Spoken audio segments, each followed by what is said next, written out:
Thanks. Can you all hear me okay? Yep. Jolly good. Okay. My name's Mark Mackrell, and I'm a nurse with a team called the Carers Health Team. We're part of Sussex Community NHS Trust. So we're the community trust. So basically community nurses, district nurses, community hospitals, rehab teams, children's services, that all comes under Sussex Community NHS Trust.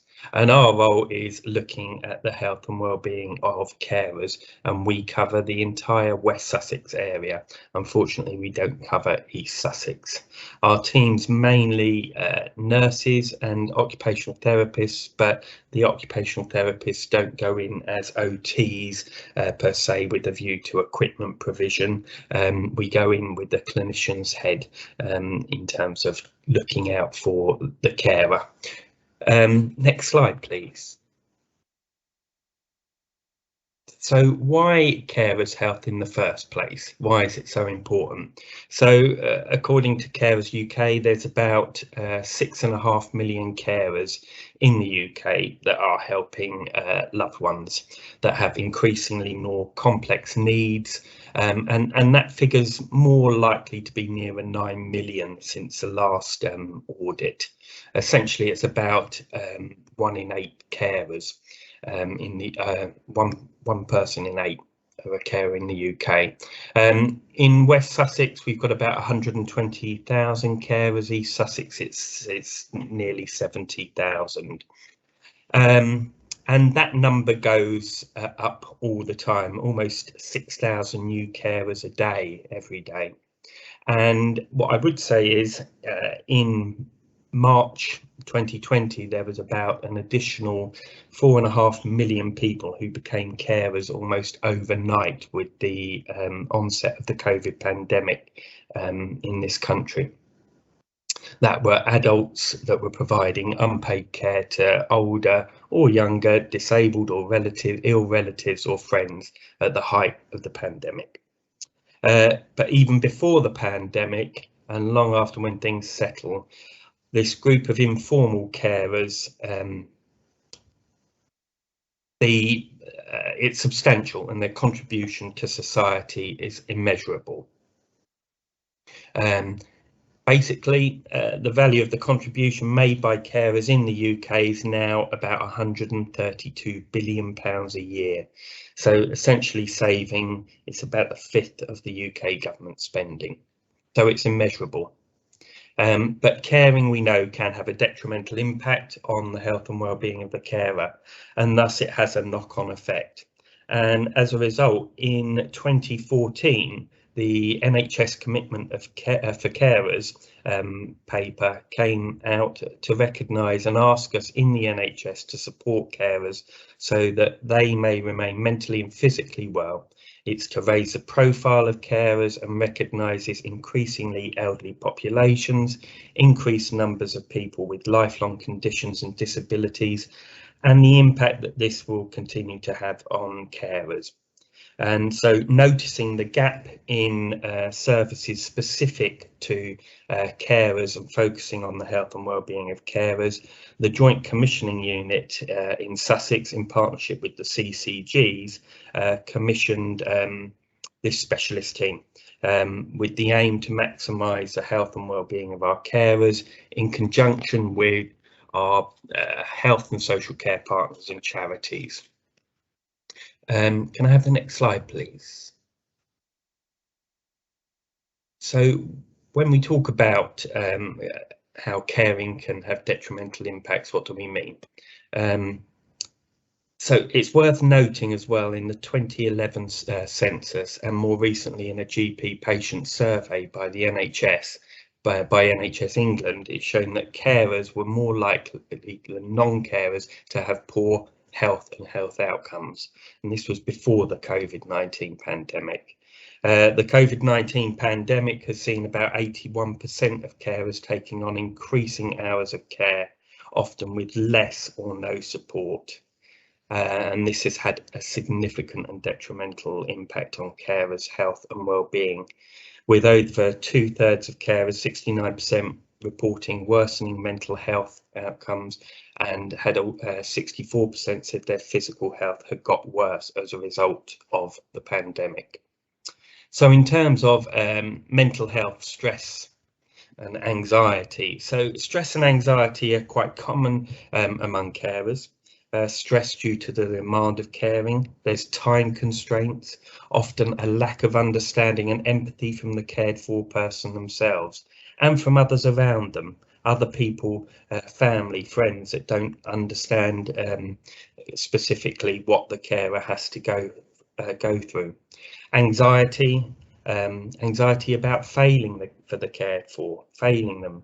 There's anxiety about leaving them alone or vulnerable. The person they care for, as Dorothy mentioned in her video in the very first presentation, the person they care for may be a mother, father, a husband or wife, but it's often no longer the person that they married or the person they knew and fell in love with.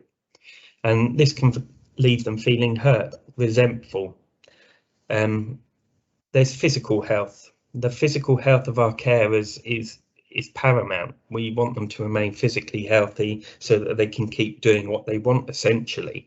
But there is genuine risks of injury from manual handling. There's no guidebook. No one shows somebody how they should be moving and handling someone whose mobility is generally declining. Often there's poor diet. The carers don't have time to think about themselves and what meal to cook because they're busy rushing around. There's lack of time to look after themselves. Alcohol dependence, cigarette smoking. Often these are the only advices for carers, and they may want to give up, but they're struggling and they don't know where to start. General fitness has waned due to lack of chance to exercise or the opportunity to exercise or even to motivate.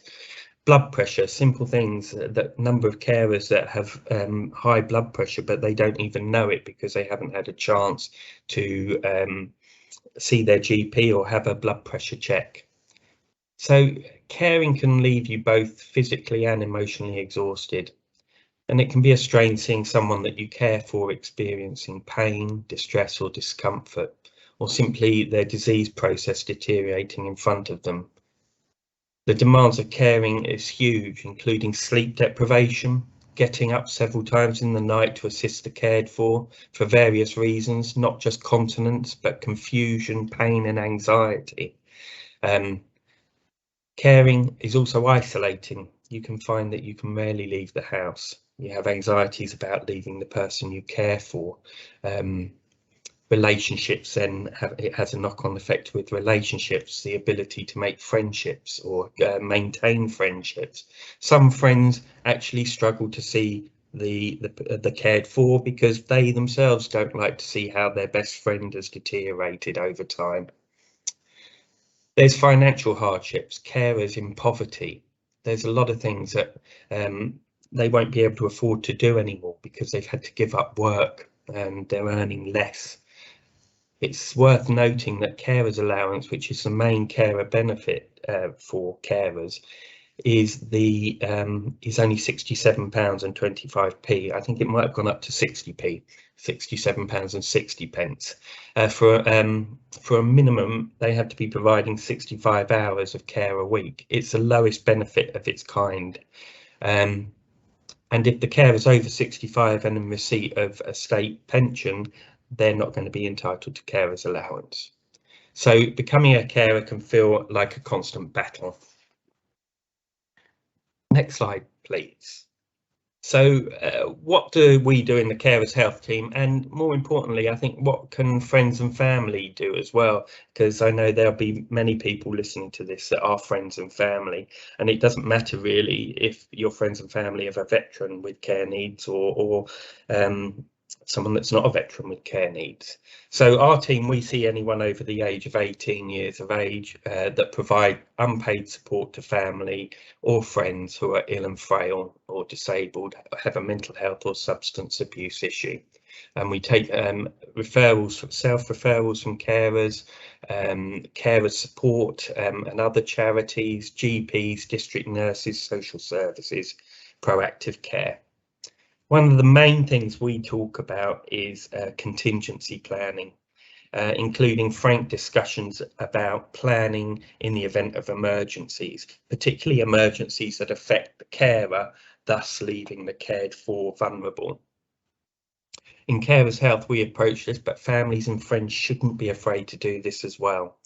In West Sussex, we have a scheme called, provided by Tuvida, which is a care agency that essentially, if a carer is registered, if the carer is admitted to hospital or there's some other emergency that means that they can't look after the carer, then Tuvida, if they're registered, would come along and take care of the cared for in the event of an emergency. In East Sussex, there's a similar scheme, which is the Carers Emergency Respite Support Scheme. There is nothing harder. Well, I've seen it happen, and it is hard when a paramedic turns up at a carer's house. They need to admit the carer, but they're ready to take them, but they've got a double whammy because they've got the cared for to think about, and what are they going to do with them? Often the cared for, there isn't family around, or there isn't family nearby, or they need to make arrangements. I've had situations where paramedics have literally been stuck in a home for 2 or 3 hours, ringing around social services, ringing relatives, family, GPs to try and get some support. So it's a very real issue, and so we try and get people to think about these things in advance. In West Sussex, we also have the message in the bottle. Sometimes it may be that the carer's really unwell, but they can't rely on the cared for to tell paramedics or the doctors what's wrong with them. So we have schemes where there's a message in a bottle that has all the details about the carer and the cared for, to give a bit of a head start for the health professionals that are visiting. We arrange things like assistive technology, care lines, pendant alarms, falls detectors, and we access that through our charitable services such as Carers Support in West Sussex. We can access those sort of things, and it's about time saving lives. People don't realise often that if you're stuck on the floor, and it may be that the carer's frail themselves and they may be on the floor and they haven't thought about how they would get to the phone, or could they rely on their loved one who has dementia or who has Parkinson's and would struggle to get to the phone to dial 999. So it's thinking out of the box about things like Careline and key safes, things to allow entry for professionals. We liaise also with our partner services, working with our proactive care teams. Sometimes it may be about accessing rehab teams. The number of times I've seen carers that are looking after a loved one, that loved one may have had a fall in recent weeks and they're off their baseline in terms of mobility, but they've just got on with it, but they're finding that they're having to move and handle the person they care for a bit more than usual. So they may be struggling in that way. So we can access services like falls prevention services to look at actively helping the person that's had a fall to reduce the risks, but also maybe to look at exercises to strengthen their gait and maximise their safety and independence. It may be that a community neuro team may be beneficial to come out and give some rehab or some advice for those with a neurological problem. So we're always referring on to our community partners.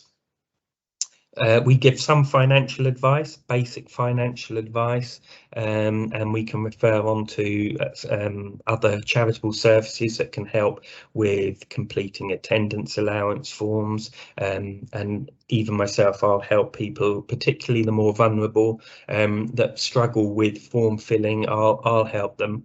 There's nothing worse than I think it's about 25 plus pages for the attendance allowance forms, and it's difficult by any standards, but for someone elderly, frail that may struggle, we're more than happy to help. There are benefits that people aren't aware of, such as council tax reductions for those that have had certain adaptations in their home, or if the person that's cared for has dementia.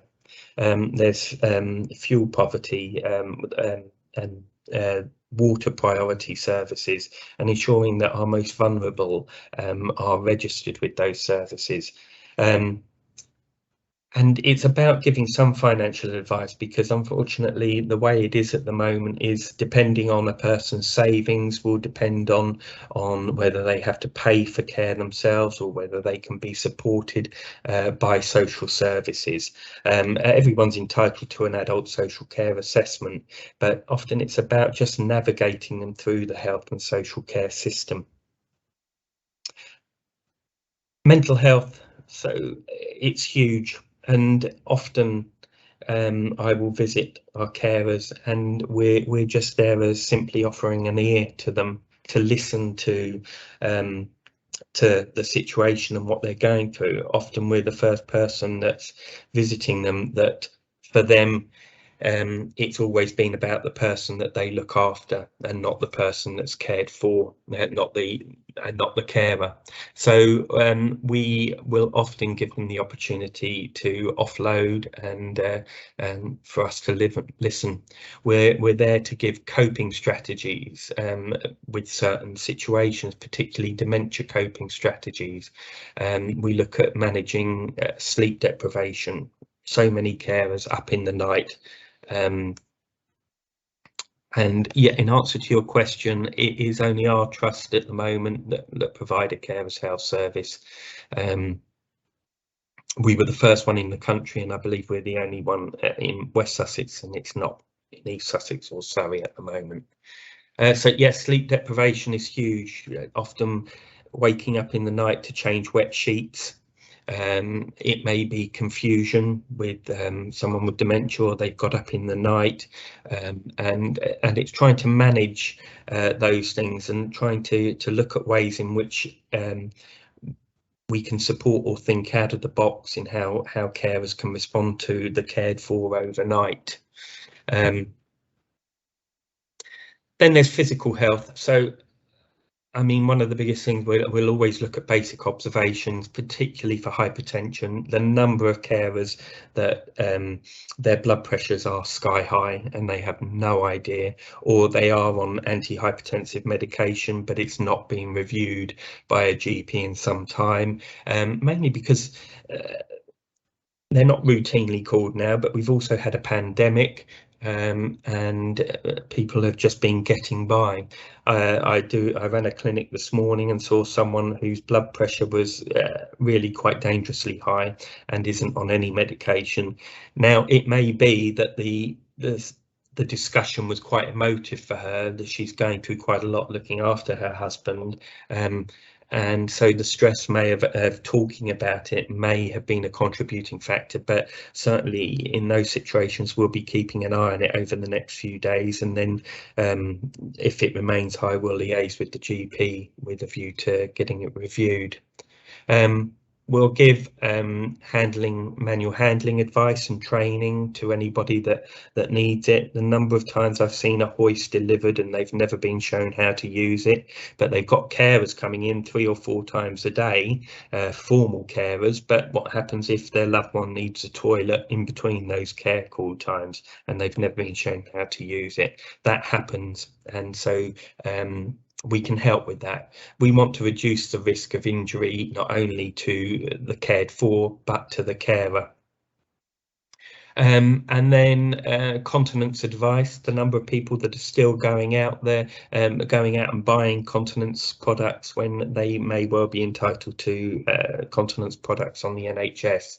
Wound care, managing wounds on their loved ones. A lot of carers will manage wounds between district nurse care calls, but might not have an idea of where to go if it's worsening or how to deal with it. All these things can cause anxiety for the carer. Next slide, please. So our team, we see carers in their own homes. We also run some carer clinics in West Sussex. Sadly, a lot of those had to stop during the pandemic, and we're looking to restart some of those. I've started one in Worthing in the new dementia hub in Goring. We also run carer learning wellbeing sessions, a confident carer program, currently online, but we're hoping to get a face-to-face course done in the new year. We run clinics with some GP surgeries, which helps out the GPs, and it allows us to see people in a more controlled environment, but predominantly we'll see carers in their own homes, which I think is the most beneficial. It's what you get to see. It's an open book then, and you get to see what it's really like in their homes. And finally, I think one more slide.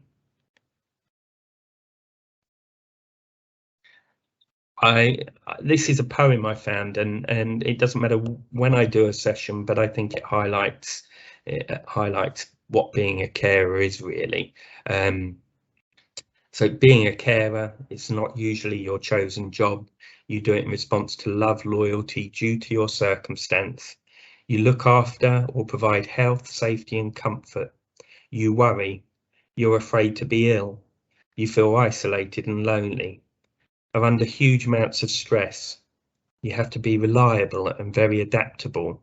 There are no easy quick fix solutions, but a half smile, a wink, a nod of the head can melt your heart with memories of what was before, and caring becomes a pleasure and simply not a chore. And that's me done.